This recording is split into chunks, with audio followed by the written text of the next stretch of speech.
La résolution, c'est 300 pixels par pouce. Il y a écrit un livre qu'on appelle La carte de l'infographiste. Il y a d'autres qui ont lu le livre et tout. La carte de l'infographiste. Dans ce livre-là, il explique comment configurer, comment avoir une bonne image. Donc, comment avoir une bonne image. Donc, déjà, dans ce livre en question, pour avoir une bonne image, on va jouer sur deux paramètres. On a la résolution, qui est 300 pixels par pouce. 300 pixels par pouce. Ensuite, on a le mode chronométrique. Le mode chronométrique, c'est le mode qui va déterminer est-ce que ton fichier sera destiné à être imprimé ou encore ton fichier sera destiné aux réseaux sociaux. Dans notre cas ici, notre fichier sera destiné sur les réseaux sociaux. Pour cela, on va prendre RVB, donc RVB qui est là.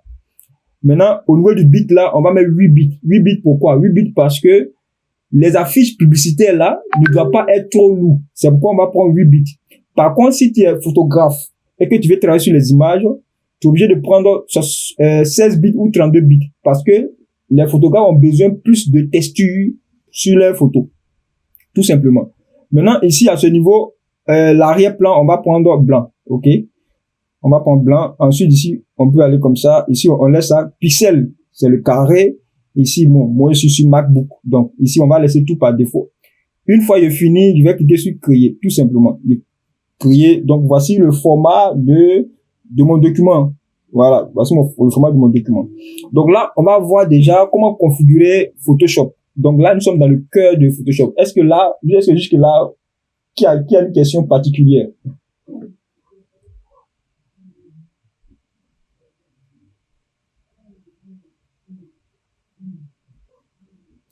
Quelle question particulière?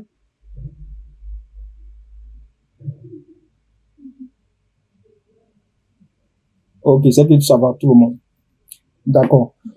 Ok, déjà, nous sommes dans le cœur de Photoshop. Donc, déjà, on va configurer 3 éléments. Notre espace de travail. Notre espace de travail, c'est quoi? C'est l'ensemble de tout le plan qui est là, tout ce qu'on voit. C'est ça qui constitue notre espace de travail. Donc, nous, on va configurer. Certainement, vous n'avez pas le même espace de travail parce que vous venez fraîchement d'installer votre logiciel. Donc, il me dirige dans Fenêtre. Ok.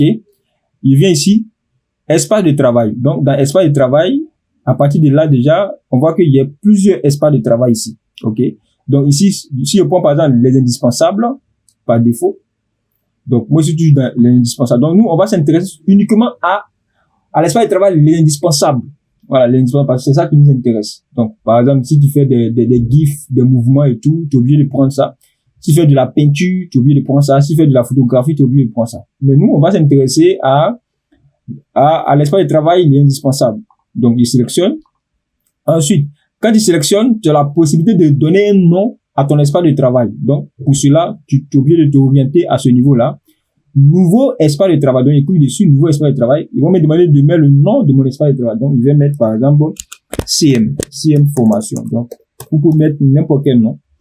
Une fois que j'ai fini, je vais cliquer sur enregistrer. Et je reviens encore dans mon espace de travail. Fenêtre, espace de travail. Là, déjà, il voit que c'est bien espace de travail. Mon espace de travail qui a été coché. Donc, ça veut dire que je suis bien sur mon espace de travail. Point. Donc, ça, c'est un premier point. Ensuite, on va s'intéresser aux widgets. Widgets, c'est quoi? Ce sont des fenêtres blocs qui vont nous permettre d'effectuer des tâches vraiment structurées. Donc, pour cela, les widgets, où est-ce qu'on les trouve? On les trouve juste à droite. À droite, ici, à ce niveau-là. Donc, tout ce qui se trouve ici, ce sont des widgets. Tout ici, là, tout ce bloc ici, là, ce sont des widgets. Tout ça, ce sont des widgets. Et ces widgets-là, ce sont des petites fenêtres qui sont détachables, déplaçables. Donc, ici, j'ai la possibilité de détacher ça. Je détache, ok.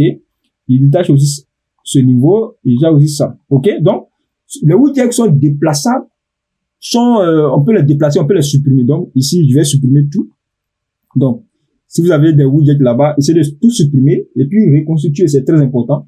Donc, ici, par exemple, ici même, il peut supprimer, il vient là, ok. Ici, il va cliquer sur cette barre là, il supprime. OK. Voilà. Là, on me dit, vous voulez supprimer, je supprime. OK. Ou bien, voilà, il peut cliquer supprimer et tout. En plus, il peut fermer. Il fait clic droit dessus. Fermer. OK. Fermer ça aussi. Fermer.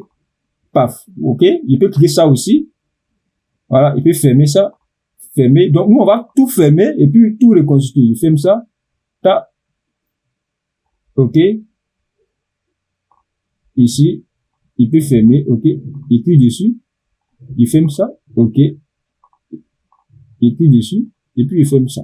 Voilà. Donc là, on vient de vider, je vais fermer ça aussi. On vient de vider tout. Voilà. Tout le widget, le bloc widget, on a vidé tout. Vous vous demandez, on a supprimé, donc c'est fini, on peut plus retrouver. Non.